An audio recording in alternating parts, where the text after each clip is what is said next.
Hallelujah. Sige po, bigay natin ang ating the best na palakpak para sa Panginoon. Come on, may mas ilalakas pa yan. Hallelujah. We worship you. We honor you.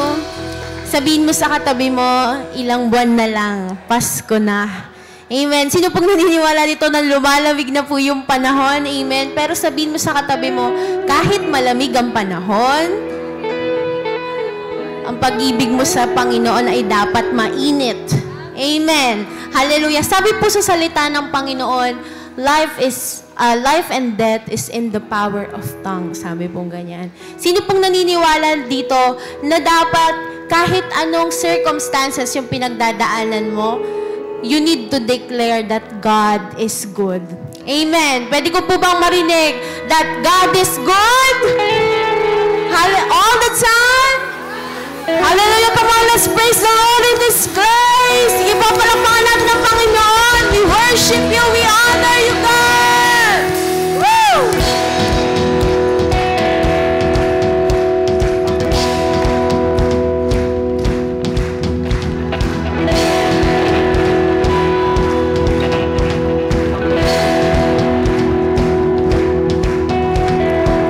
This is my story, I'll testify the blessings on blessing you pour on my life. When I start remembering how great you've been, tears turn to worship, tears turn to praise, chains of depression broken my days. When I start remembering how good you've been, we declare you've been so good to me. Hallelujah. You've been so good to me. Here we go.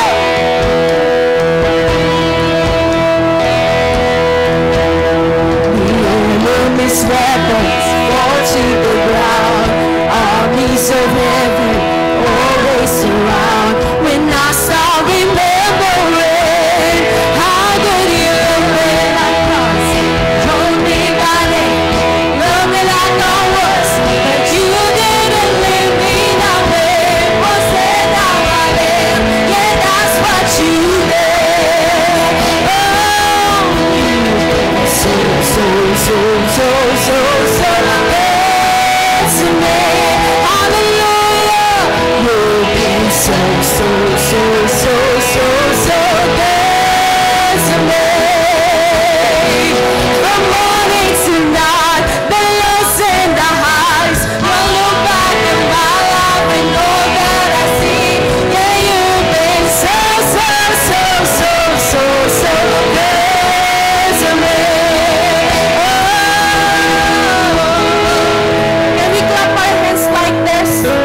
Pagtas mo rin mga kamay, and we will declare that God is good. Hallelujah! Come on, church, I wanna hear you. We sing it out. When I say God is good, you say all the time. When I say all the time, you say God is good. When I say God is good, you say all the time. Say all the time.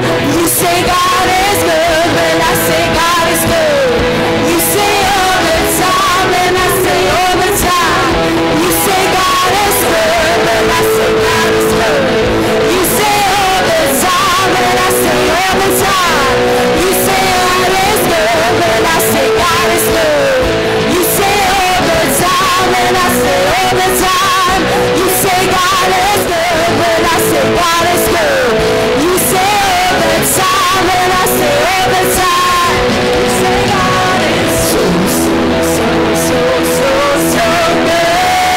to me. Hallelujah. So good to me. From morning to night, the lows and the highs, I look back at my life and all that I see.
deserve everything, God.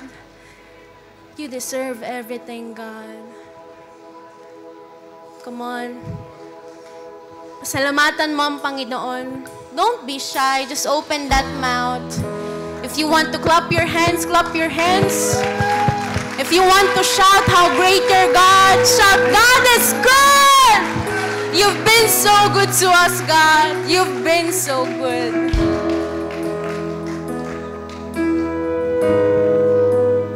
You are the foundation of our church, God.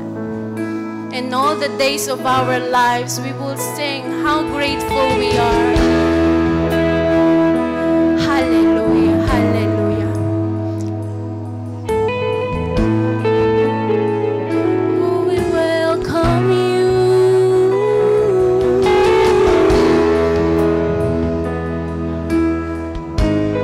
Take time. Hallelujah.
You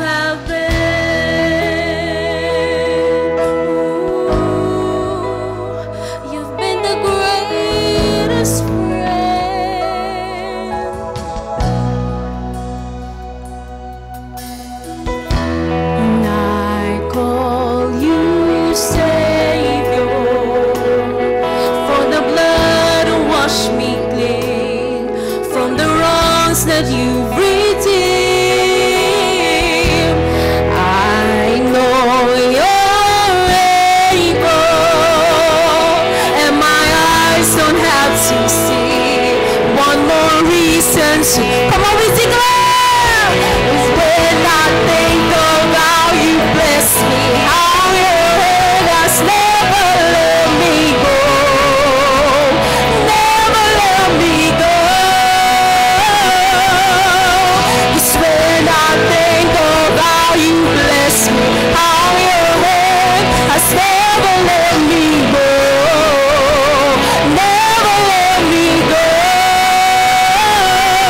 You have been so good to me. God, I can't believe how you love me. What a friend you have been. So good to me. God, I can't believe how you love me. What a friend you have been. So good to me. God, I can't believe how you love me. What a friend you have been. So good to me. God, I can't believe how you love me. What a friend you have been. Oh, you've been so good. You've been so faithful, my God. Hallelujah. You never leave me. Oh, sing it out for every morning, for every up and down. I call you faithful, and I just wanna thank you, Lord, for every mountain, for every time you brought me through. I call you faithful, and I just wanna thank you, Lord, for your forgiveness, for how you never turned away. I call you faithful, and I just wanna thank you, Lord, for your salvation. You paid the price I couldn't pay. I call you faithful, and I just wanna thank you,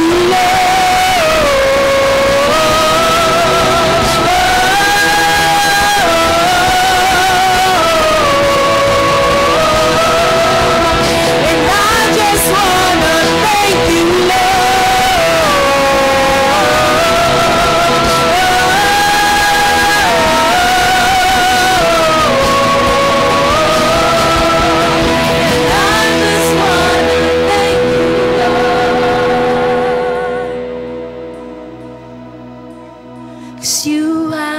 Come on, declare. So good to me. Hallelujah. God, I can't believe how you love me. What a friend you have been. Oh God, so good to me. In harmony, God, I can't believe how you love me. What a friend you have been.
praises to your name.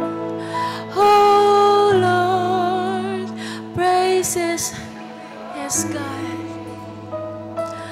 Oh Lord, for your name is great and greatly to be praised. And I sing praises to your name. Oh Lord, praises to your name. Oh Lord, for your name is great and greatly to be praised. And I sing praises to your name. Oh Lord, praises to your name. Oh Lord, for your name is great and greatly to be praised. I sing praises to your name. Oh Lord, praises to your name. Oh Lord, for your name is great and greatly to be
Can we sing it one more time? That I sing praises to your name. Come on, just express your love. Come on, just the voice. Praises to your name.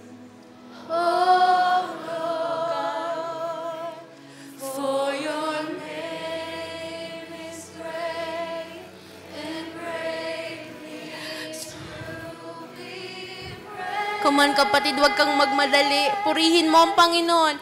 I sing praises to your name. Yes, God. Oh Lord,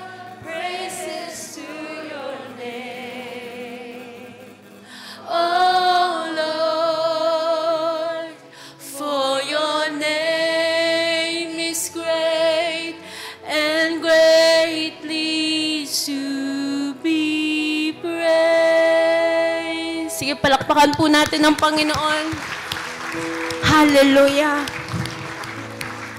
Lord God, sa lugar na to, we will declare how great you are in our lives. We will declare, God is good. And Lord God, whenever we sing songs of how grateful you are, nakikita namin, Panginoon. Nakikita namin sa lahat ng aspeto ng aming buhay. Pupunuin namin ng panalangin. Pupunuin namin ng pananampalataya. Pupunuin namin ng papurit pagsamba yung mga lugar na mapupuntahan namin. And Lord God, this is our worship from the bottom of our hearts, Lord God. We honor you, we love you. In Jesus' name we pray. Amen. Hallelujah. Amen. Praise the Lord. Thank you, Jesus. Pwede mo palakpan mo natin namin ngayon. And I want you to greet your neighbor. Yung pang-Sunday na greeting. Ano po? Yung greeting na merong ngiti. Amen. Yung greeting na merong kamayan. Sa kaliwa, sa kanan, sa likod, sa harapan ninyo. Kumana ka ng 5 tao.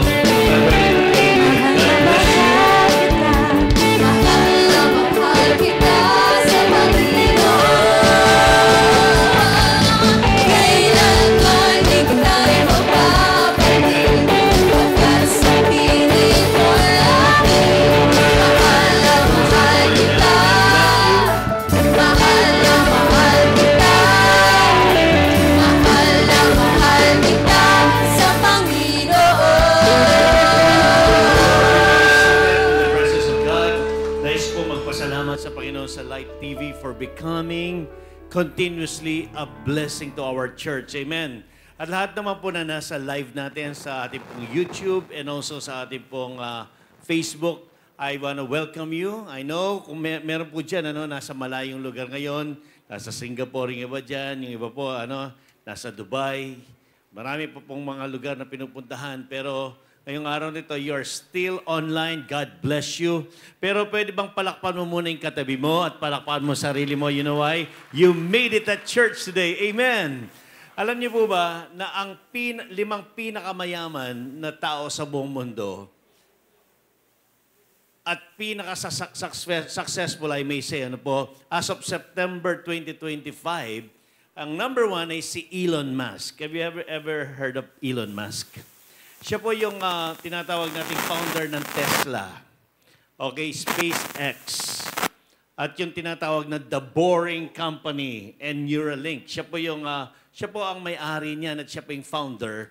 And yung po kanyang pinaka cost ngayon, magkano na ba ang asset niya? Ano ba ang itsura ng buhay ni Elon Musk? Is worth $415 billion. Nakakita na po ba kayo ng $1 billion? Ako hindi pa po. Okay, pero hindi siya 1 billion. Ang worth niya is 415 billion. Parang pang 1 million pesos. Amen? Pero meron pong kasunod na mayaman din po at siya po ay very successful. Ang pangalan niya po ay Larry Ellison. Si Larry Ellison is the co-founder of an executive chairman ng City Oracle Corporation. Sila po yung gumagawa ng mga software. Kung mapapansin natin ng kapatid, ang pera ay nasa technology. Napapaisip nga po ako mga kapatid Kung meron talaga tayong bubuksan na business, something like that, maganda talaga technology. Siya po ay worth 271 billion. So, puro billion. Pag sinabi nating 100 million, that is 57 million pesos. Sa dollars, $1 million is 57 million. Amen. Pero ito po, 271 billion. Grabe naman itong mga ito. Kaya nilang mag-donate sa church natin. Jesus' name, amen. Si Mark Zuckerberg naman po ang may-ari ng Meta, platform. So, at siya po yung CEO ng Facebook, At I believe yung Instagram is linked also sa kanya. Si Mark Zuckerberg na isang Hudyo, he's worth $253 billion. Grabe, ano ba? Si Jeff Bezos naman po, who is the founder of Amazon. Ito po yung mga naunang mga online na online selling na parang Lazada, parang ano yan, ano po, para siyang Shopee. Pero ito po yung mga nauna. Remember this, you don't have to be the best, you have to be the first. Nakauna ang Amazon. Bata pa po ako, nasa Amerika kami, no? Amazon na. Nagsara yung mga bookstore doon dahil nagkaroon ng Amazon. At ang nakaisip niya na si Jeff Bezos, who is 240 billion worth ang kanyang buhay, ang kanyang asset. Ano po? And then there is another one, si Mr. Larry Page. Ano po? Meron naman siyang asset na 178 billion sa technology rin po niya ininvest ito. And Larry Page is the co-founder of Google. Sino po dito yung nag-Google? Nag-Google na po ba kayo? Paki-Google mo yan, di ba? Siya po ang may-ari ng Google technology, which is, yan po yung ating search engine na ginagamit ngayon. Bilyonaryo rin to, mga kapatid. Did you know that these individuals, ano po, amaze many business people all over the world because of their strategic investment? Magaling sila. Ano po, strategic sila, visionary sila. Ano po, kaya mga kapatid, so important na ang church ng El Salamat City Sanctuary. We need to become visionaries. Amen. Huwag tayong matatakot na mag-expand. Huwag tayong matatakot, ano po. Alam niyo, sa totoo lang, alam ng nanay ko yan, pinanganak kaming mahirap. Mahirap pa sa daga. But you have a pastor here who is a visionary. Hindi man po madali ang lahat ng pinapasok natin. But I am believing, kung ang mga tao na ito, bilyon-bilyon dolares ang dumadaan sa kanilang kamay, bakit hindi tayo?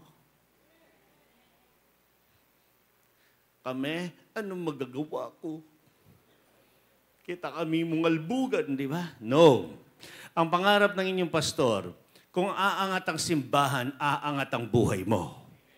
Pero alam niyo mga kapatid, hindi sila ang basihan ng ating pong pagiging successful, pagiging significant, at pagiging meaningful ng ating buhay.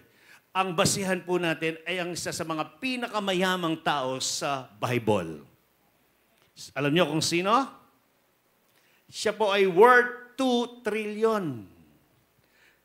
Chinek ko po yung kanyang buhay. Chinek ko yung kanyang mga assets. Ano po, ang daming silver, gold. In those times, ano po, he built the largest temple in the world that time. Mukhang alam niyo na kung sino. At nung akin pong ikinompute, ano po, actually, pinakompute ko lang kay ChatGPT. Ang computation at summary ni ChatGPT regarding the assets at worth ni King Solomon is $2 trillion. Hindi bilyon. Okay? Si Elon Musk, 415 trillion lang, 415 billion lang po. Okay? Pero si Haring Solomon, he is worth 2 trillion. 2 trillion, it means 1,000 billion. Ganyan kayaman ng tao na ito. That's why I want to talk about the success and meaningful life of King Solomon. Sino dito ang, alam mo, anak ka ng hari, anak ka ng Panginoon, na hindi ka mananatiling mahirap. Amen. Hindi ko po hinahamak ang mahihirap, pero sinasabi kong okay lang mag-umpisang mahirap, wag lang matagal. Parang hindi niyo matanggap. Ako, magkakabahay at lupa, parang imposible. Walang imposible sa Panginoon. Kapag may anointing ang isang tao, katulad po ni Haring Solomon, lahat ng imposible magiging posible. Amen po ba tayo doon? Hindi natin kailangan maging mayaman na pinanganak. Ang kailangan natin, mga kapatid, ay ang prinsipyo ng salita ng Panginoon kung paano si Haring Solomon ay nagkaroon ng formula to become the richest person and the wisest man ever lived in his time. Handa na po ba kayo, mga kapatid? Sino dito yung gusto mong maging successful at meaningful ang life mo? Magtaas ng kamay, yung talagang gusto lang. Yung gusto lang, amen. Lord, I pray for success. I pray for the anointing. Baka ikaw, sabi ko nga, may mga misteryo. Baka ikaw makaka-invento dun sa motor na kapag yan ay bumangga, pang! Tatayo muli. Hallelujah, amen. Sino po dito yung gusto niyo ganyan? Ako, ang prayer ko, mga kapatid, yung shampoo na kapag pinahid mo sa ulo mo, tutubo ang buhok mo. Yung mga ganun, no? Ay, sigurado kang yayaman doon, no? Amen. Parang gusto ko, sino po dito yung mga gusto ng ganyang klaseng misteryo sa buhay? Kasi may isang lalaki naglalakad, nakakuha siya ng alambre. Yung alambre, pinaikot-ikot lang niya, naging paperclip, pinagsama-sama niya sa box. Ngayon, bilyonaryo na. Tingnan mo ang katabi mo. Ano kaya ang kaya niyang i-unveil na mystery? Ang problema, mga kapatid, baka hindi pa nare-reveal sa'yo kasi may mga bagay pang gustong ayusin ng Panginoon sa ating mga buhay. Everybody say amen to that. I've been praying to God. Nagpe-pray po ako sa Panginoon ng iba't ibang klaseng mga misteryo. Yung parang sinasabi ko, Lord, gusto kong mangyari ito sa buhay namin. Ito yung gusto kong mangyari sa mga anak ko. Lord, ito yung gusto kong mangyari sa bawat disciple sa El Shalom at sa City Sanctuary. Lord, gusto kong makita na maging successful lahat ng mga tao, mga disipulo mo sa El Shalom at City Sanctuary. Lord, gusto kong maging meaningful yung buhay nila. And the Lord began to teach me how to become like King Solomon. Amen. So ang number one, I'm gonna teach you 4 things about the life of King Solomon kung gusto mong maging successful. Tanungin mo ng katabi mo, tanungin mo siya, gusto mo bang maging successful? Okay? Ako po, gusto ko magiging debt-free, walang utang. Amen. Sino din gusto niyong ganyan? Parang lumakas. Parang maraming may utang dito. Sino dito yung gusto niyo na gustong magiging, ang buhay mo magiging significant at magiging meaningful talaga. Yung merong katuturan ng buhay mo, magsabing amen. So tignan mo muna ang katabi mo, mukha bang may katuturan ng buhay niyan? Meron, mga kapatid. Pero kung gusto po nating maging significant, ang gusto sabihin niyan, yung pong hindi ka ordinary, extraordinary ka. Hindi ka normal, above normal. Hindi naman po abnormal, okay? Above normal ka. Amen? Hindi ka lang successful, pero meaningful ang buhay mo. You know what? I'm gonna give you a formula that King Solomon had in his life. Handa na po ba tayo?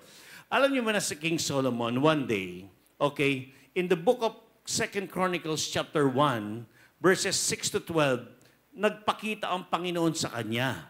I'm gonna start with this verse muna po, no? Ang sabi po ng Panginoon kay Haring Solomon, na siya yung anak ni Haring David. Si David, siya yung pumatay kay Goliath. Okay? Nakukuha niyo po ba, mga kapatid? For the sake of the new people here. Sinong pumatay kay Goliath? Si Haring David. Okay? He's the man after God's own heart. And then nagkaroon siya ng anak kay Bathsheba. Okay? Ang pangalan niya ay Solomon. And Solomon, in this particular verses, in 2 Chronicles, the first chapter, kung titignan niyo yan, it was the time na namatay na po ang kanyang ama na si Haring David. Nakakasunod po ba kayo? Nagpakita si Lord sa kanya. Alam mo, nagdidesire akong ganyan. Yung kausapin ako ni Lord ng diretso, ibibigay ko sa iyo yung formula ng pampatubo ng buhok. Yung mga ganun, di ba? Meron kasi mga formula, di ba? Yung mga minoxidil. Pero matagal, yung pagpahid mo, di ba? Tumutubo talaga, di ba? Kung kayang unatin ang buhok, pwedeng patubuhin ng Panginoon. Amen? So sabi dito sa verse 6, Solomon went up to the bronze altar before the Lord in the tent of meeting and offered 1,000 burnt offerings on it. Ilan daw ang in-offer niya? 1,000. Sa atin, pag minsan, 20 pesos, di ba? Sino dito yung pag love offering na? Yung daliri mo, para siyang merong dito, meron siyang mata. Meron ba? Yung merong 100 dito, meron 500 dito. Doon sa baba, meron siyang 20. Pag linagay mo sa bulsa mo, parang nakikita mo lagi 20, di ba? Sino dito yung may mata ang yung daliri? Ang mata sa ulo, wala sa daliri. Amen? Itong tao nito, kaya naging successful at meaningful ang buhay niya. At kinausap siya ng Panginoon kasi nag-offer siya. Hindi po ako magpapa-offering. Ang sinasabi ko lang, mga kapatid, pag mag-offer tayo sa Panginoon, tumodo tayo. Amen. Pag bumili ka ng tinatawag po nating milk tea, ang lakas-lakas ng loob natin, di ba? Bagas pag nagpa-load ka. Pero hindi ko lang alam kapag nagbigay ka sa Panginoon. Pero si Haring Solomon, he offered 1,000 burnt offerings. Gusto sabihin yan, ang daming baka niyan, mga kapatid, no? Ang daming mga kambing niyan, ang daming tupa niyan. So, ganun po ang nangyari. Every time somebody offers, when you offer your life as a living sacrifice, then the Lord will speak to you. That night, God appeared to Solomon and said to him, lahat ng nag-o-offer kay Lord, eting nararanasan, ask for whatever you want me to give. Grabe, sarap nun, no? Sino diting gusto mo, tatanungin ka ni Lord, anong gusto mo? Sabi niya, gusto ko po ng sasakyan, di ba? Yung iba naman, gusto ko po ng bahay at lupa. Magaganda naman yung din natin, no? Gusto ko pong ma-born again yung aking asawa. Marami yan. Pero si Solomon, he answered, you have shown great kindness to David, my father, and have made me king in his place. Salamat naman, Panginoon. Ang introduction niya, hindi muna kaagad naghingi. Ang introduction niya, pagpapasalamat. Sino dito yung tuwing ikaw ay maghihingi, magpapasalamat ka muna? Amen? Kasi kailangan magpasalamat muna tayo sa Panginoon. Huwag muna natin magpengi noon. Amen? Sino dito pag nagpe-pray ka, laging pengi noon, pengi noon. Right? Magpasalamat tayo, Panginoon, salamat. Ang sabi po ni Haring Solomon, kasi napakabait mo sa akin. You've been so, so good to me. Amen. Pag-play ka mo ng worship song, so good to me. Amen.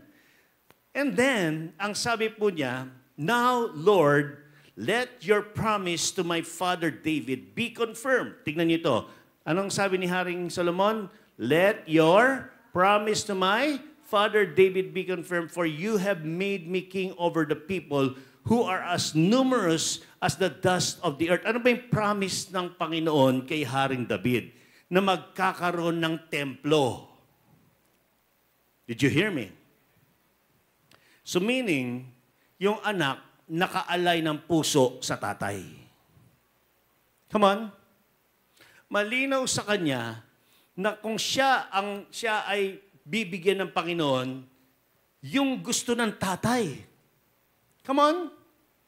Hindi siya tumaliwas sa gusto ng kanyang ama na si Haring David. Amen. Hindi ka kumanan doon sa gusto ng leader mo. Bakit? Ang buhay niya ay patungkol sa legacy. So, ang sabi po niya, let your promise to my father David be confirmed. Ang ganda nun, ano po?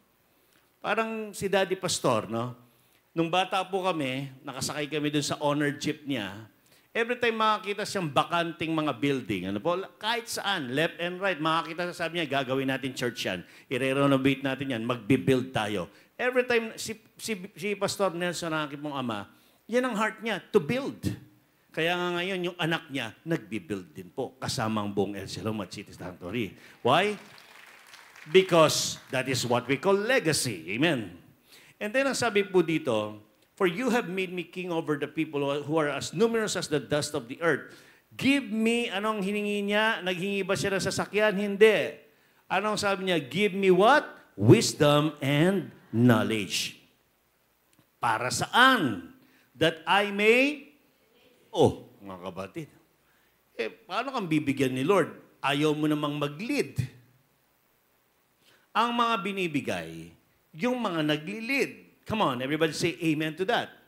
Huwag po sasamangin yung damdamin sa akin, ano? Pero binabasa ko lang pong Bible. Tama po ba?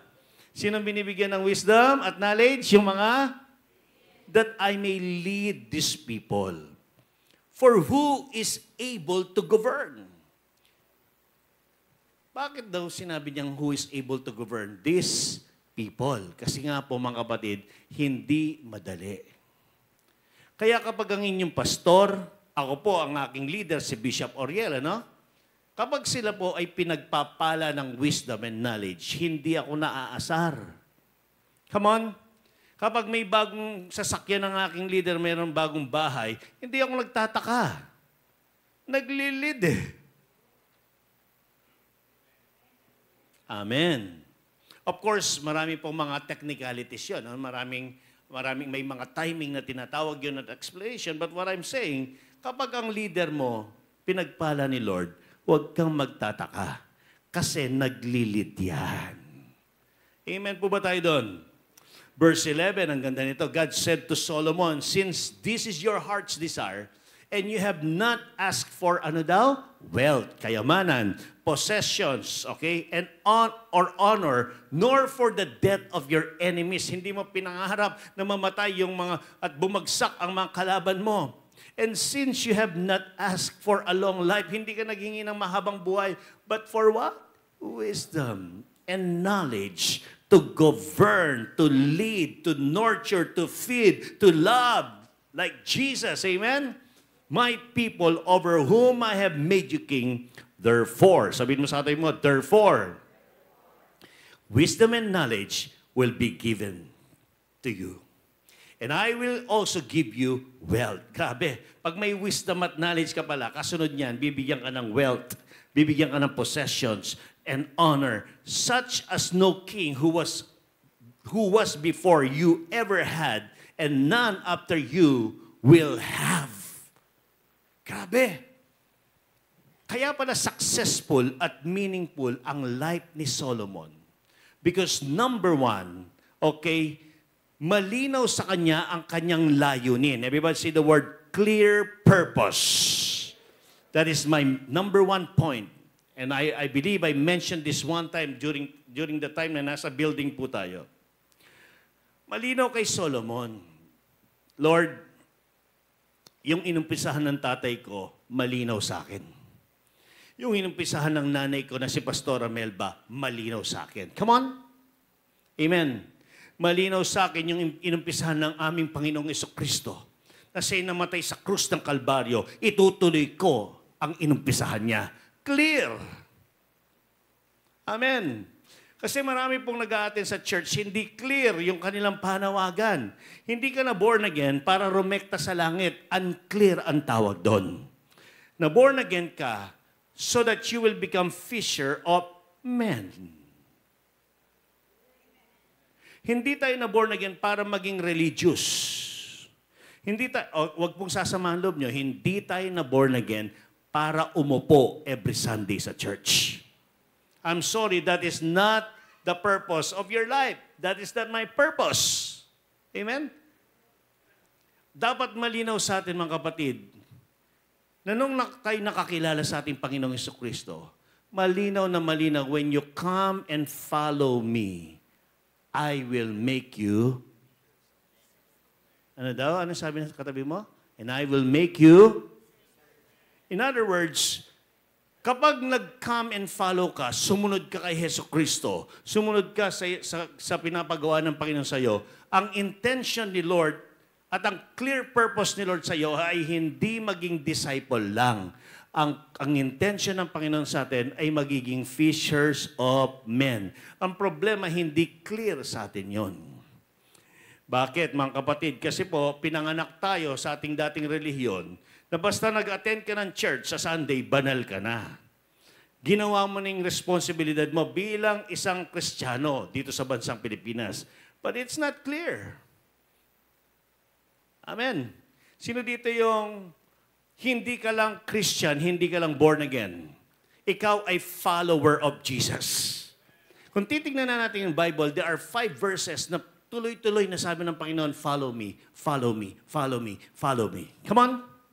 Clear yun sa mga disciples. And I will make you, ano daw? In other words, sinasabi ng Panginoon, magfa-follow kayo sa akin, and then my intention is for you to become fishers of men. Mamamalakaya tayo ng kaluluwa. Ang problema, hindi clear. Pero kay Haring Solomon, ano man ang inumpisahan ng kanyang ama, nasabi ng kanyang ama na si David, magbibuild tayo ng temple. Come on. And I thank God for the David generation. Kilala niyo yung David generation? Yan, yung mga elderly natin sa simbahan. Pwede ba palakpan po natin yung elders natin sa church? Hindi man silang nagbibuild ngayon, but they prepared the way. And I thank God for the Davids. You know why? Because the Davids prepared everything for the Solomon generation. Amen. Ang Solomon generation, we are the beneficiary, ma'am, of whatever you started. Kaya ako po mga kapatid, I am forever grateful sa lahat ng itinanim ng lahat ng ating elders. Amen. Kapag ang katabi mo meron ng kulay gray ang buhok, sabihin mo sa kanya, elder ka na.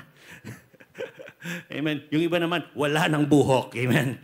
Okay pa rin po yun, mga kapatid. Elder ka na. Pero ang maganda, mga kapatid, lahat ng tinanim ninyo, you are the Davids. In other words, you prepared it.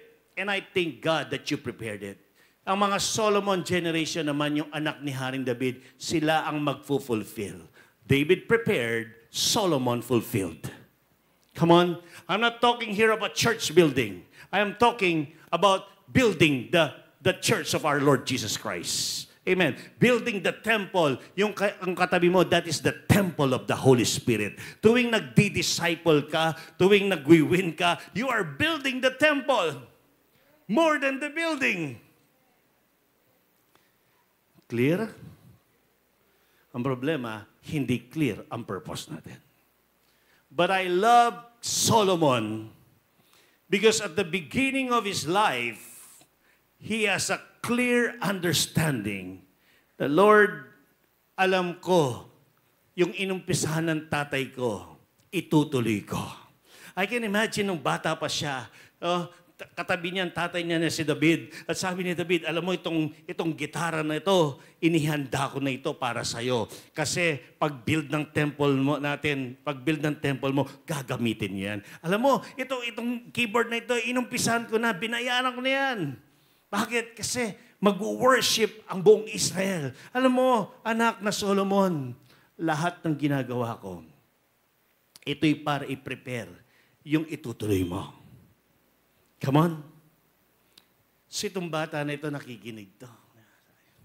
Clear. Ang linaw. Tay, hintayin mo lang ako lumaki. Gagawin ko yung pinapagawa mo. Amen. Amen. Parang si Joshua, no? Yung anak ko po, 5 years, 6 years old. Pag yung kanyang teacher dumating, may ubo, ililehans niya. Amen. Thank you, Lord, for this food. In Jesus' name, amen. Talagang pagpipray niya, mga kapatid, ano po? Kaya lang food ang nasasabi niya kasi yun po yung lagi niya ginagawa na siya po yung nananalangin sa pero talagang pinapanalangin niya, Lord, take off the cup of my teacher. Grabe, mga kapatid, kahit sinong may sakit, alam mo, hinihintay ko lang na kung ano ang nakikita ng aking anak sa akin, itutuloy niya. Amen. Kaya, mga kapatid, ang ating mga anak, wag na wag niyong ahayaan na hindi sila lalaki sa tahanan ng Panginoon. Everybody say amen to that. Kahapon po, dineclare natin yung ating family altar. We need to pray together. We need to have devotion together as a family. Everybody say amen to that. So clear. Sabihin mo sa atin mo, clear ang purpose. Hindi siya kumaliwa, hindi siya kumanan, malinaw sa kanya. Lahat ng inumpisahan, tatapusin. Lahat ng mga pinasa, itutuloy. Everyone say amen to that. Amen. And then, yun na nga ang nangyari. Dahil binigyan siya ng Panginoon ng wisdom, knowledge, at wealth, possession, and honor, binigay sa kanya lang ang Panginoon yan. Bakit? Si Lord kasi, alam niyo ba mga kapatid, tignan niyo akong mabuti. Ang Panginoon, kapag ginawa mo yung malinaw niyang instruction sa'yo, anong instruction ni Lord? Come, follow me, and I will make you ano daw? Hindi ko sinabing attender ka, sabi ni Lord. Walang ganun. Anong intention ni Lord? Fishers of? Ay, magkaka-wisdom ka.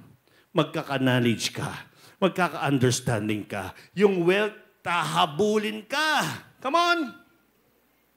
Tanong mo ang katabi mo, gusto bang yumaman? Come, sabihin mo sa kanya. Follow me. Amen. And I will make you fishers of men. Everybody say, clear. And then sa verse 1 ng 2 Chronicles chapter 2, malinaw ang priority ni Solomon. Basahin natin. Okay. Solomon gave orders to build sinabi ba dyan, bahay muna o templo muna? Oh, yun na. Solomon gave orders to build a temple for the name of the Lord. Para kanino? Kay Hindi yan para kay pastor. Hindi yan para kani-kanino. Para kay... And then after that, and a royal palace for himself. Alam ni Solomon, si Lord muna. Nagkaroon na siya ng revelation yung seek Him first. Amen? Unahin ko ang Panginoon and His righteousness. Put God first. Bago ang business ko, bago ang bahay ko, bago yung sasakyan, bago lahat ng gusto ko, Lord, uunahin muna kita. If you know your priority, just like Solomon, wisdom, knowledge, wealth, possession is yours. Pero kung laging huli si Lord, grabe mga kapatid. Amen? Pag laging huli si Lord, pag laging mas mauuna pa yung Starbucks mo kaysa sa offering mo sa Panginoon. Amen? Ang sarap pa naman ng matcha ngayon, yung hot matcha, di ba? Pero, Lord, hindi mo na yon. Uunahin mo na kita, Panginoon. Amen? Pag ganyan ang nasa isip mo, si Lord, pagpapalain ka niya. So, ang tanong, alam mo ba yung priority mo sa buhay? Because if you don't know your priority, I'm sorry, wisdom, knowledge, wealth, successful life, meaningful life is not for you. Everybody say, clear. Sabi, lumilinaw po ang salita ng Panginoon. Amen. And then, ang sabi po dito sa verse 5, ito yung isa sa mga gusto ko. The temple I am going to build will be, sabihin natin sabay-sabay, great. Sino dito ang naniniwala ka, ang binibuild ng Panginoon para sa atin, it will be great. Amen? Bakit daw? Because our God is greater than all other gods. It's not what we can do, it's not what we can give, but it is all about our great God. Our God is a great God. Everybody say amen to that. But who is able to build a temple for Him? Nagpakumbaba po si Haring Solomon, since the heavens, even the highest heavens cannot contain Him. Who then am I to build a temple for Him except a place to burn sacrifices before Him? Parang sinasabi po ni Haring Solomon, hindi ako karapat-dapat, Panginoon. Pero dahil sinabi mo, gagawin ko. Pag tayo ay nagbibuild, let us build with humility. Amen.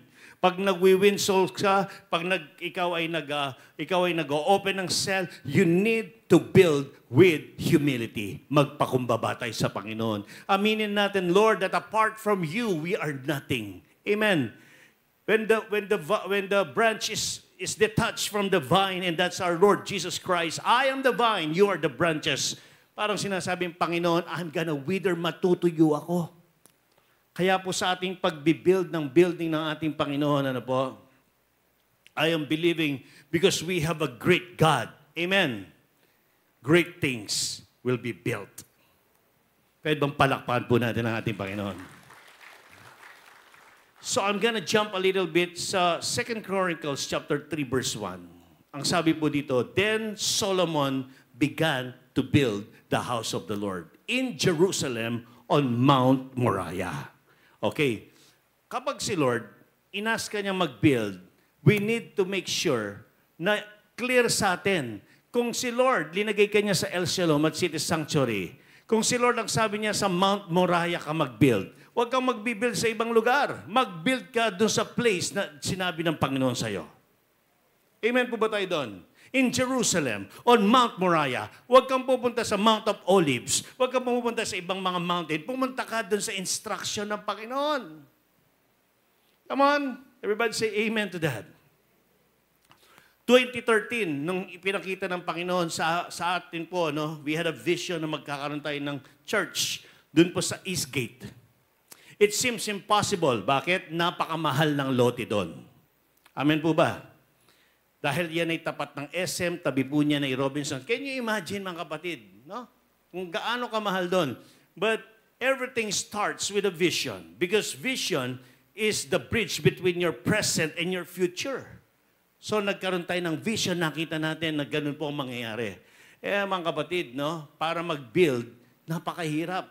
Pero nung sinabi ni Lord sa Eastgate natin i-build yan, kapag si Lord ang nagsabi, walang mahal lahat ng mahal nagmumura. Lahat ng mahirap nagiging magaan. Everybody say amen to that. Lahat ng mga imposible nagiging posible. Gagawa ng paraan ng Panginoon. Kapag nasa right place ka with the right people, you will do great things. Everybody say amen. So nakita ko mga kapatid, yung number 1 na clear ang purpose ni Haring Solomon. Nakita ko, malinaw sa kanya. Hindi niya sinabing, alam mo, meron akong wisdom, magaling na ako. Meron akong knowledge, grabe na. Nung meron na siya, hindi siya tumaliwas. Hindi siya kumaliwa, hindi siya kumanan. Ginawa niya kasi malinaw eh. Lahat ng malinaw mga kapatid, magagawa natin. That's why, ano pong sabi ng salita ng Panginoon, okay? In Proverbs 19 verse 21, many are the plans in a person's heart, but it is the Lord's purpose that prevails. Sino po dito, dahil malinaw ang panawagan ng Panginoon sa iyo, hindi ka lang member, cell leader ka. Everybody say amen. Ang purpose natin is loving God, loving people, and we change the world. Saan mo makikita yon? Ayun po, may poster tayo dun sa likod. Tignan nyo, anong nakasulat? Our purpose. Anong purpose natin? Loving God, loving people, and changing the world. Ang church ng El Shalom at City Sanctuary, malinaw sa atin ito mga kapatid. Number 1, priority natin, mahal natin ang Panginoon. Amen? Pangalawa, mahal natin ang mga tao. Amen? Kahit gaano pa sila kasama, kahit gaano pa nila tayo sinaktan, kahit sino pa sila, pero mahal natin sila. Everybody say, amen. And we change the world. Go into all the world. Amen. And preach the gospel. So, malinaw po ba ang ating purpose? Pangalawa, hindi lang po naging malinaw ang layunin ng buhay ni Haring Solomon. Kaya naging successful and meaningful ang buhay niya. But secondly, nagkaroon siya ng consistent alignment. Sabihin natin sabay-sabay, alignment. Nakakita na po ba kayo ng gulong na hindi naka-align? Sino dito yung may sasakyan, magtaas ng kamay? Pag ang gulong ng sasakyan mo, hindi naka-align, hindi tatagal yan. Bakit? King kapampangan itang pudpud, yung pong kanyang, what is pudpud in Tagalog? Oh, nakakalbo, di ba? Mahilig tayo sa kalbo ngayong araw na to, ha? Pero yung misteryo ng kaharian ng Panginoon, Lord, ilagay mo sa kamay ko yung syampong pampatubo ng buhok. Joke lang po, ano? But anyway, yung pong nakakalbo po yung gulong, madali yan, hindi tumatagal. Lahat ng hindi naka-align, hindi tumatagal. Subukan mo, huwag kang umalign sa pastor mo. Umalign ka sa iba, hindi ka tatagal. Subukan mo, huwag kang umalign sa pinapagawa ng Panginoon sa church natin, hindi ka tatagal. Come on, practical yan mga kapatid. Amen. Pero itong si Haring Solomon, naka-align siya sa tatay niya. Ano bang sabi ng tatay niya sa 1 Kings 2, verses 2 to 4? Ang sabi ng kanyang tatay na si Haring David, I am about to go the way of all the earth, he said. Ano sinabi ni Haring David kay Solomon? So, be strong, act like a man. Everybody say, act like a man. Verse 3, dudugtungan ko sana kung malambot yung katabi mo, sabihin mo sa kanya, act like a man. Nasabi ko na. Verse 3, and observe what the Lord your God requires. Walk in obedience to Him and keep His decrees and commands, His laws and regulations, as written in the law of Moses. Do this so that you may prosper in all you do and wherever you go. And the Lord may keep His promise to me. Ang sabi ni Haring David, if your descendants watch how they live, hallelujah, and they walk faithfully before me with all their heart and soul, you will, never fail to have a successor on the throne of Israel. In other words, ang sinasabi po ng Word of God, sa 1 Kings, amen, chapter 2, verse 2 to 4, alam mo anak, Sabi po ni Haring David kay Solomon, huwag kang kakaliwa, huwag kang kakanan. Umabanti ka. Kasi kung gusto mo ng successor sa trono, kung gusto mo na magtutuloy-tuloy ang bansang Israel at hindi mapuputol ang legacy, this is what you're gonna do. Be strong. Act like a man. Be obedient. Amen. Walk in obedience. Grabe mga kapatid, ang verses na ito ng 1 Kings chapter 2, verses 2 to 4, hindi lang kay Haring Solomon yan. Para yan sa atin, sa ating mga anak, at sa ating mga apo. Everybody say amen. Na lahat sila dapat maglakad sa pagsunod sa Panginoon. Walk in obedience. Amen. And the Lord may keep His promise to me. Siguro po, I think si daddy ko, nung siya po'y buhay pa, siguro nag-pray yan sa Panginoon. Parang sinabi niya, Lord, bigyan mo ako ng successor. Lord, bigyan mo ako ng replacement na maglalakad din sa pagsunod sa iyo. I can imagine, Lord, para yung pangako mo sa akin na ang El Shalom City Sanctuary magiging maunlad, magtutuloy, and this church will make a difference. And sure enough, purihin po ang Panginoon. Amen. Binigay ng Panginoon si Pastor Junel, kasama po ng Primary 12, ng 144 leaders at lahat po ng mga disciples dito. Amen po ba tayo doon? Sabihin mo sa atin mo, huwag kang kakaliwa, huwag kang kakanan. Parang ganito, Kevin, at yung ating mga dalawang boys dyan. Kung si Kevin ang leader, dito ka, Kevin. Okay? Kung si Kevin ang leader, okay, dyan ka lang. At meron siyang tagasunod, dalawa. Alright? Diretso ka lang, bro. Okay. Pag siya umabante, anong gagawin ng dalawa? Aabante rin. Amen. Pag si Kevin po nag-right, kumanan, kakanan ba yung dalawa? Sige, try mo. Amen. Praise God. Pag siya ay umatras, aatras ba yung dalawa? Aatras. What if, mga kapatid, si Kevin, umatras, itong nasa likod niya, umabante. Tingnan nga natin, atras na ba? Banggaan na yan, kapatid. Sino diting binangga mo na yung pastor mo? Binangga mo yung leader mo? Amen. Kakagulo talaga. Nawawala kasing alignment. Ang gulong na hindi naka-align, makakalbo. Amen? Ang gulong na hindi naka-align, mapudpud siya. At dahil kapag yan ay nagkakaroon ng nasisira, hindi tatagal. Ayusin na natin. Sabihin mo sa atin mo, align, baby. Amen? Kayo, huwag kayong mag-align kayo. Amen? Amen? Sino pong naniniwala na kapag si Kevin humarap sa kongregasyon, dapat aharap din itong dalawa? Amen. Praise God. What if, okay, sige, palakpan po natin sila. What if hindi sila nag-align? Eh, sana sayang ang kanilang mga itsura. Amen? Pero dahil po meron tayong marunong sumunod, walk in obedience. Ang sabi po ng Word of God, okay? Walk in obedience. At ang sabi dito, keep His decrees. Si Solomon, mga kapatid, nagawa niya ang pinapagawa ng Panginoon sa kanya. Because he constantly aligned to the will of God in his life and his father David. Palakpan po natin itong mga gwapong ito. Hallelujah. Thank you, Jesus. Amen. Whew. Tingnan mga katabi mo, naka-align ba yan? Nagtatawanan kayo. Ano yung tawa ninyo? Wala po akong kinalaman dyan, mga kapatid. Nagbabasa lang po ako ng Word of God. Amen. So, kung meron man pong bagay na nasasabi ako sa inyo, yan po yung banal na spirito. Kasi ako, hindi ako magdi-disalign kay Bishop Oriel. Never. Hindi ako magdi-disalign kay Pastora Geraldine. I love them. They correct me. They teach me because they love me. Sometimes masakit, pero tatanggapin ko. Amen? You know why? Because I am a disciple. Palakpan po natin ang ating Panginoon. And then thirdly, and this is second to the last, I'm gonna finish up. Ito po yung nabanggit ko na, ang hiningi po ni Haring Solomon ay hindi kapangyarihan, hindi kamatayan ng kanyang mga kalaban, okay? Hindi po pera, hindi po kayamanan. Ang hiningi niya ay wisdom. Sabihin natin sabay-sabay, perfect understanding.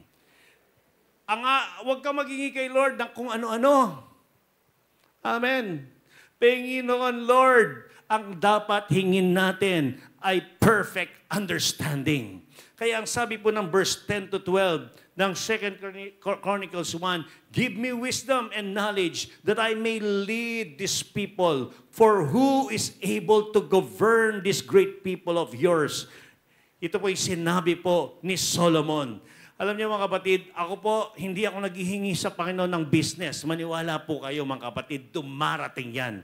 Hindi po ako naghihingi ng Panginoon ng pera. Maniwala kayo mga kapatid, hindi ako naghihingi. Nagpipray ako, Lord, mag-provide ka. Pero hindi ako nagsusulat, Lord, kapag hindi mo binigay ito sa akin, magwawala ako at mawawala ako. No, ang hinihingi ko kay Lord, the ability to produce wealth. Yung wisdom, knowledge, and understanding. Because when you have wisdom, money will chase you. When you have wisdom, you will lead people. People will chase you.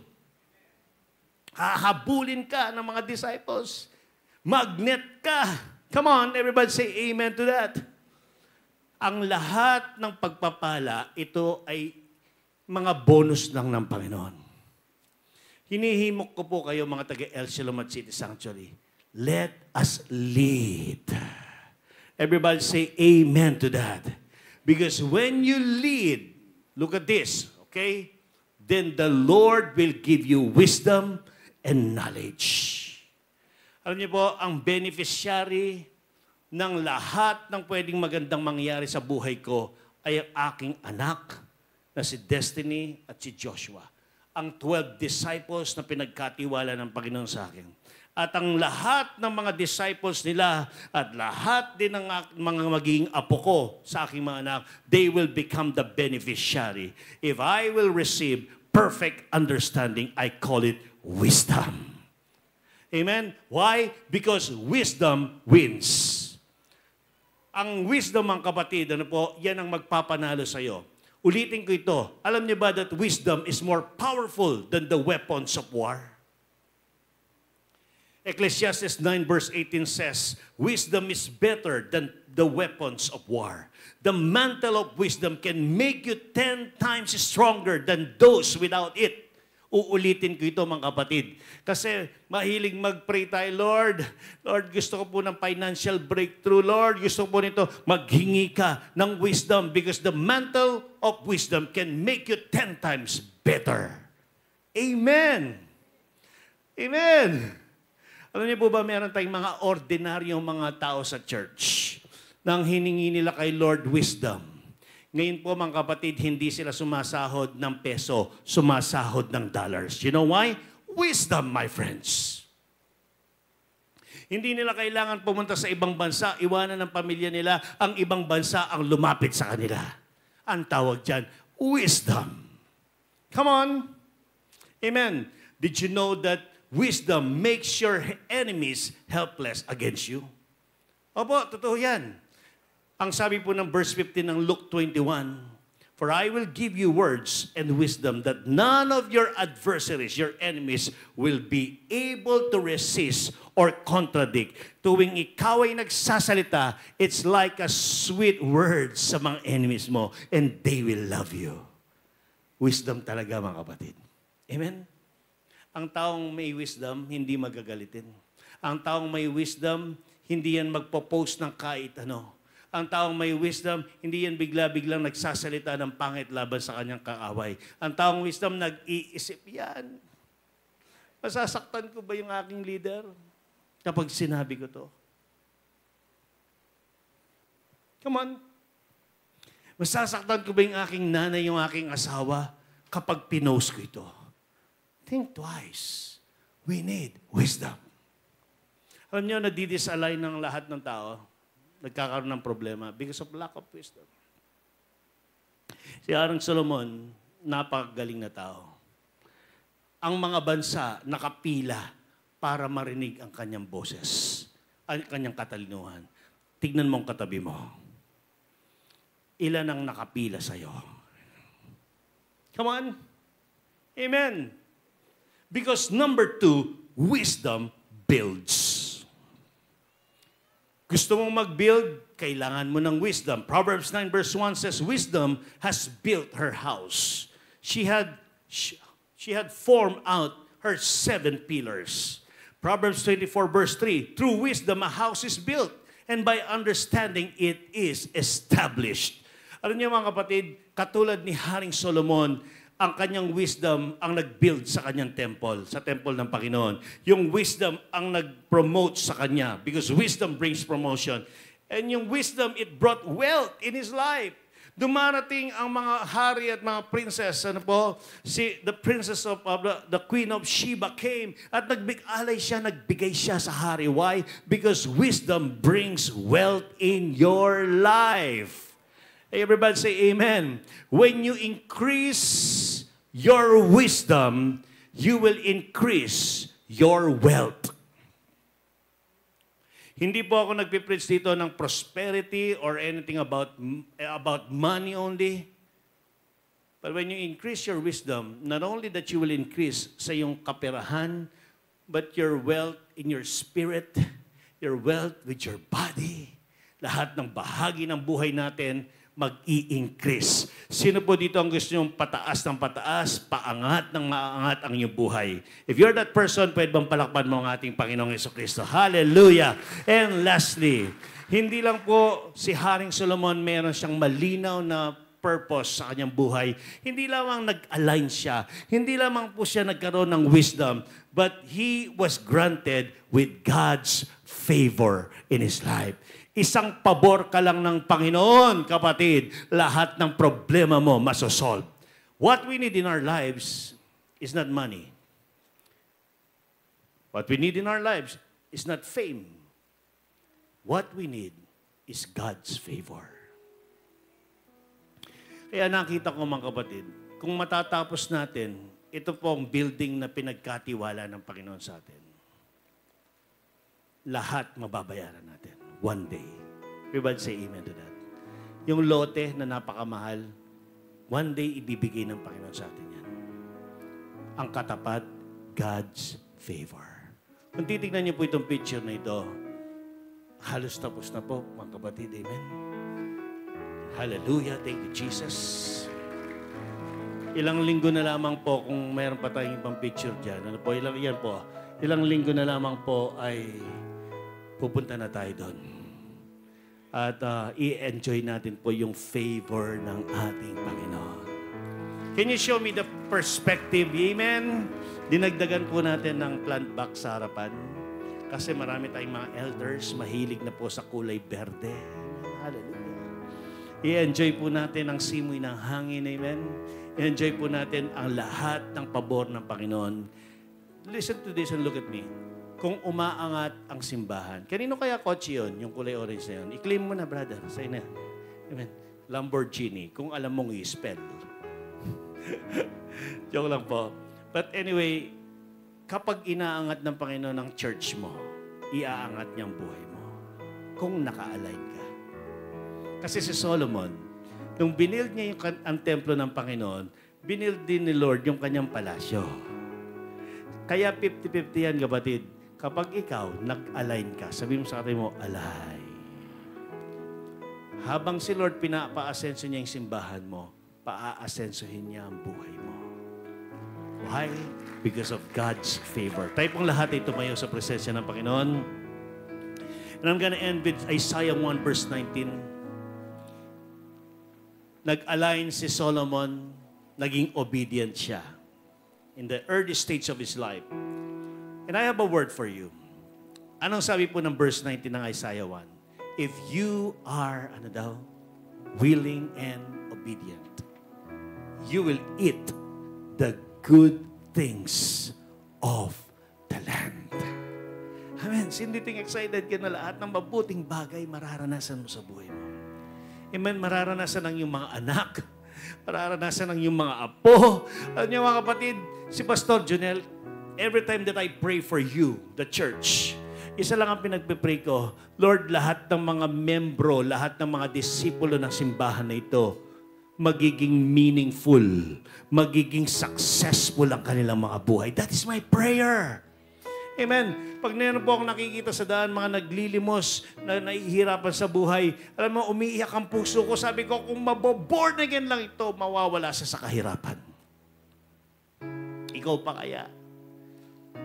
disciple ka ng Panginoon sa church na ito, hindi ba mangaharap ang inyong pastor na gumandang inyong buhay? Never ko pong pinangarap na mayroong magiging mahirap dito. Ang pinangarap ko, lahat ng aspeto ng ating buhay pagpapalain ng Panginoon. You will eat the good things of the land. Hallelujah. Today, if you're that person na nagsasabing, Pastor, I want to build my life in the life of our Lord Jesus Christ. By the way, my friends, I've talked about Solomon, but Solomon, at the latter part of his life, he failed. He failed.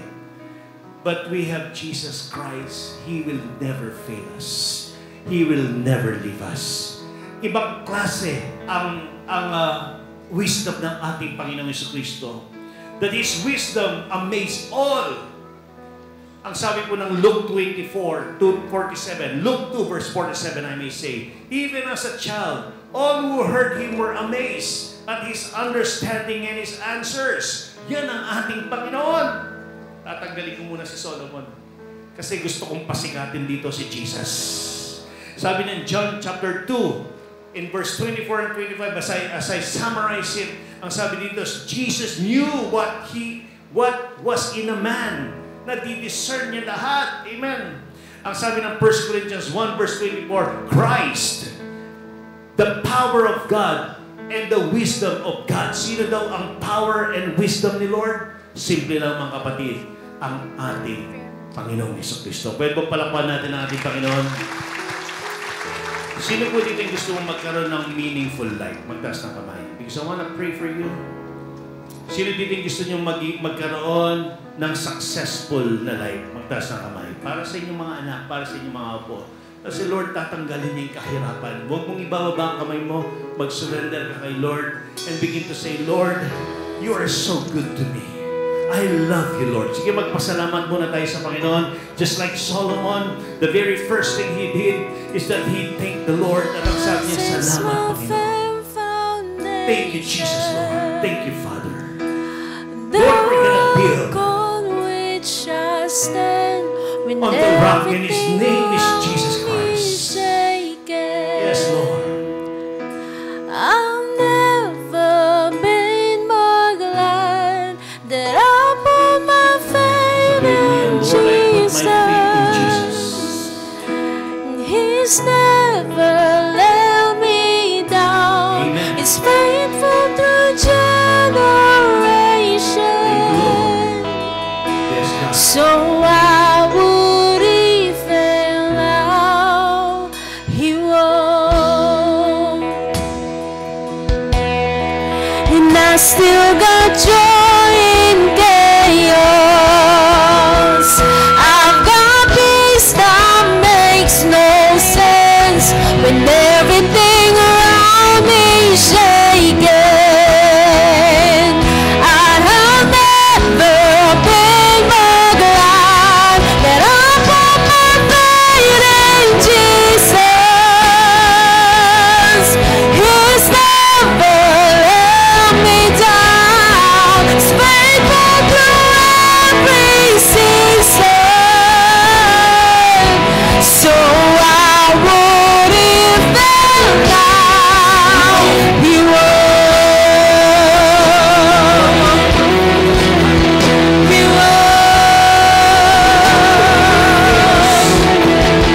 He won't fail. He won't fail. He won't. Lord, today I uproot every work of the enemy to every person who is surrendering to you. Lord, lahat ng nagsusurrender ngayon sa iyo, Panginoon, pinupulot ko at aking pinapawalang bisa lahat ng sumpa sa buhay ng bawat isa. Sumpa ng kahirapan, sumpa ng failure in the name of Jesus, sumpa ng kawalan sa pangalan ni Jesucristo. Ipinapahid ko ang kapangyarihan ng dugo ng aming Panginoon Jesucristo na dumaloy mula sa kanyang ulo. Because of the crown of thorns, Lord, every form of curse, every form of thorns and thistles on the ground that is causing these people to not have a successful and meaningful life. Today, the blood of Jesus, ito po ay siyang nagpupulot, siya ang nagpapawalang bisa sa lahat ng kapangyarihan ng dyablo laban sa aming buhay. And today, as you lift up your hands, I speak favor upon your life. Come on, build your life on Jesus. Father, today I speak favor. Isang favor ka lang ng Panginoon. Lahat ng problema mo, isosolve ng Lord. Come on, receive it right now. Isang favor lang ni Lord, ng buong pamilya mo makakakilala sa Panginoon. Isang favor lang ng Panginoon sa iyong buhay. Lahat ng problema mo, aayusin ng Panginoon. You're gonna live a meaningful, you're gonna live a successful life. You are going to build your life on Christ is Jesus. my firm foundation, the rock on which I stand. When everything around me is shaken, I'll never be more glad that I put my faith in Jesus. He's never let me down. He's faithful through generation. So I wouldn't fail now. He won't. He won't.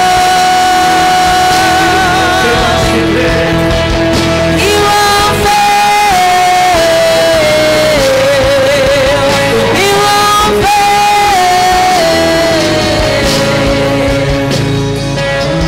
I have a last verse for you, Philippians 1 verse 6. Ano po sinasabi ng Panginoon? Ang sabi ng salita ng Panginoon, and I am certain that He who began a good work in you will continue. He will continue His work until it is finally finished on the day when Christ Jesus returns. Sino pong naniniwala na magiging confident tayo at magiging certain tayo that He who began a good work? Amen? Sino dito naniniwala na tatapusin ng Panginoon yung building na yun? Sino dito naniniwala yung mga anak mo magtatapos sa pag-aaral? Sino dito naniniwala na lahat ng inumpisahan ng Panginoon sa buhay mo, sa buhay ko, sa simbahan nito, He will surely complete what He started. So today, Lord, I thank You. Because whatever You started sa buhay ng mga tao na dito sa El Silomat City Sanctuary, You will continue Your work until it is finally finished. In the name of Jesus Christ we pray. At lahat pong naniniwala at nananampalataya magsabi ng Amen and Amen. Praise God. Mamaya pong pag-uwi ninyo, meron tayong assurance sa ating mga puso na lahat ng inumpisahan ng Panginoon, tatapusin niya. Because He is the beginning and He is the end. Maraming salamat po and God bless you. Ayan, good morning muli po sa inyo lahat. Hallelujah. Sabihin mo sa katabi mo, handa ka na bang yumaman? Amen. Lahat po tayo handang yumaman sa ngayon. No? Hindi lang po yumaman, talagang pagpapalain po ng Diyos. Amen po. Nandito po ako sa umagang ito para magbahagi ng word ni Lord patungkol sa giving. No po, sabi nga po yun sa word ni Lord kanina kay Pastor Jonel. Amen po. Hallelujah. At sabi po dyan, when you increase your wisdom, you will increase to your wealth. Gusto nyo bang mag-increase sa wealth ninyo? So mag-increase po tayo sa wisdom. Magkaroon tayo ng wisdom sa pagbibigay. Mayroon si Lord ng word sa atin sa umagang ito, na kung saan ito yung nakalagay sa Acts 20 verse 35, no po. Tagalog version po itong nilagay ko. Sa lahat ng pagkakataon, ipinakita ko sa inyo, ito yung sabi ni Apostle Paul nung siya ay naglakbay at mangaral ng salita ng Diyos, no po, sa bawat lugar.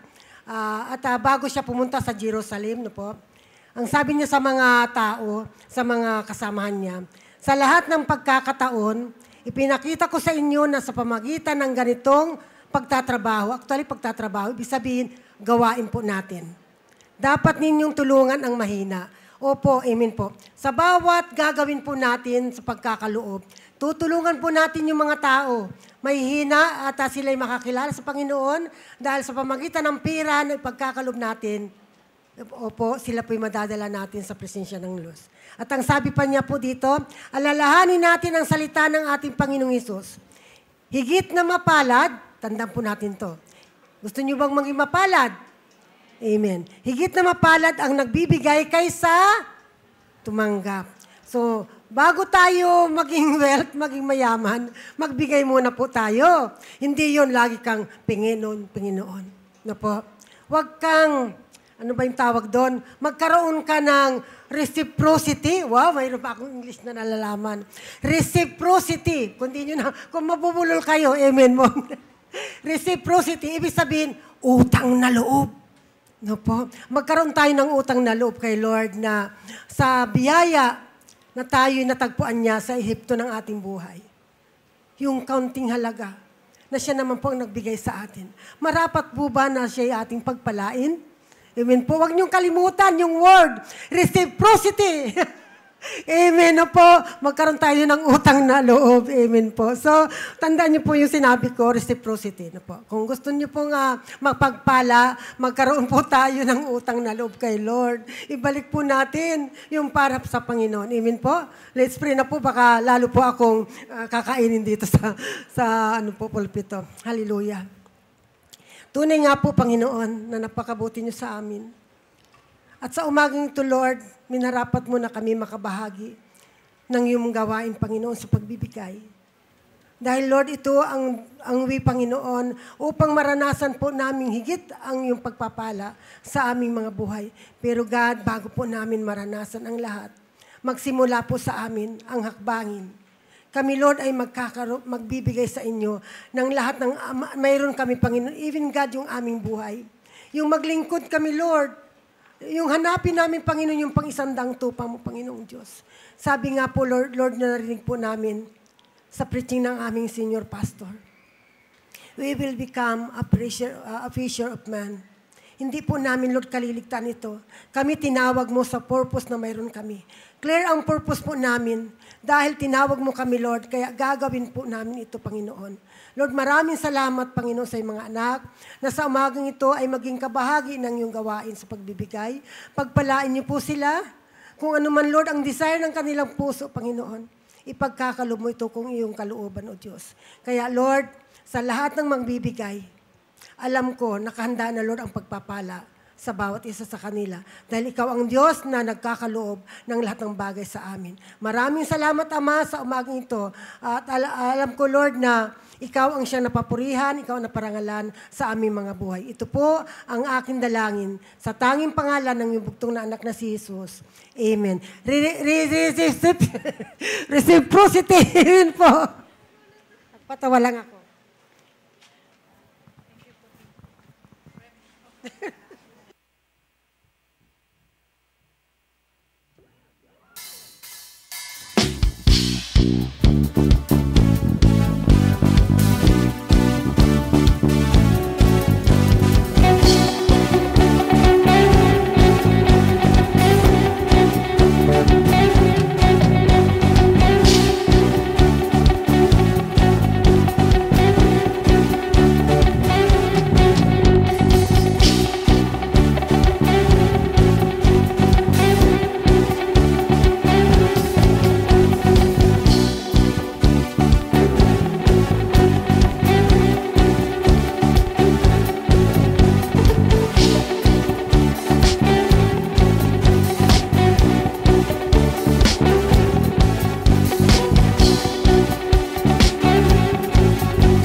Si Lord ang papalakpakan natin. Amen. Hallelujah. Thank you, Jesus. Kasang kamay. Receiving mode. Thank you, Jesus. Hallelujah. Nandito po kami sa ganitong posisyon, Panginoon, palaging handang tumanggap mula sa inyo. Lahat ng mabubuting bagay na bumula sa iyo, Panginoon, ay amin pong tinatanggap. Maraming salamat sa bawat kapatiran ko na narito ngayong umaga, na iyo pong pinagpala sa iyong mga salita, pinagpala ng mahabang buhay at lahat ng kayamanan sa buong mundong ito ay para sa kanila. Maraming salamat po, Lord, na amin pong tatanggapin maging sa aming pansamantalang pag-iwahiwalay ang iyong walang hanggang pag-ibig, aming Diyos Ama. Sabihin mo, I receive. Ang kapayapaan na mula sa aming Panginoon Kristo, I receive. At ang walang hanggang pakikipisan ng Santong Espiritu ay mapasamin pong lahat. Ngayon, magpakailanman, I receive. Ito po ang aming panalangin sa pangalan ni Jesucristo, ang aming tagapagligtas. Sabihin po natin, Amen. Amen. God bless us all. Go in peace and thank you very much. Amen.